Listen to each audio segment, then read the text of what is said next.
Hello guys, welcome to my new blog. ভিডিওটি আমি দেখাচ্ছি এই যে আমার সুপারি গাছের কিছু ঘানা শুকিয়ে গেছে।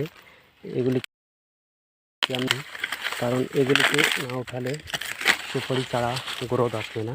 আমি বাগানের সাথে সাথে দেখতেই পাচ্ছেন সুপারি লাগিয়েছে। এই যে ঠান্ডার সময় একটু ধসা লাগছিল, ওষুধ দেওয়ার পর ঠিক হয়েছে, তারপরে ধনা শুকিয়ে গেছে। তো আমি এগুলাকে ছাড়িয়ে নিচ্ছি। তারপরে বর্ষা আসছে, বৃষ্টি হলেই একটু সার প্রয়োগ করে ওষুধ দিয়ে আমি ছেড়ে দেব একটু মাটি দিয়ে। তারপরে আবার পুনরায় সুস্থ হয়ে উঠবে চারাটি। কারণ এর আগে আমি এভাবে করেছিলাম, তাই আমি বলছি যদি আপনাদের এরকম লাগানো থাকে, এরকম হয়ে থাকে, তাহলে আপনারাও এই কাজটি করতে পারেন। ঠিক আছে, দেখতে থাকুন।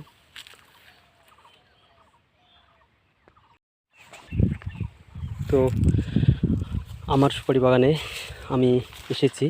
তো আমার সুপারি বাগানে আমি আপনাদেরকে একটা জিনিস দেখাবো। দেখতেই পাচ্ছেন এই সুপারি গাছে একটা ইন্টারেস্টিং জিনিস আছে, পাখি বাসা বেঁধেছে। দেখতে পাচ্ছেন এখানে পাখির কয়েকটি ডিমও আছে, এই যে দেখতে পাচ্ছেন। তো এখানে এই বাসাটিকে কিছু করা যাবে না, কারণ অনেক পশু পাখির নিয়ম শৃঙ্খলা থাকে। এক্সাম্পল দেই, বানরের বাচ্চাকে যদি কেউ মানুষ কোনো ব্যক্তি টাচ করে, তখন ওই বানর সেই বাচ্চাকে গ্রহণ করে না। সেটা আমাদের ফরেস্ট কিনারে বাড়ি।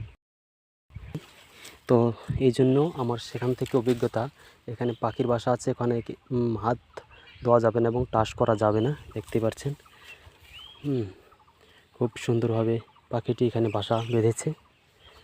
তো পাখিটি তার সংসার, তার জীবন পরিপূর্ণ এবং সুখের হোক, এটাই আশা রাখি। তো ঠিক আছে, তো আমি আমার বাগানে কাজ করতেছি এবং দেখাবো আপনাদেরকে আরও কিছু যদি পাই, কারণ এখানে অনেক সময় আমি পাই এবং অনেক পাখি নিচেও বাসা বাঁধে। যদি পাই তাহলে আমি দেখাবো। ঠিক আছে, দেখতেই থাকুন আমার ভিডিওটি।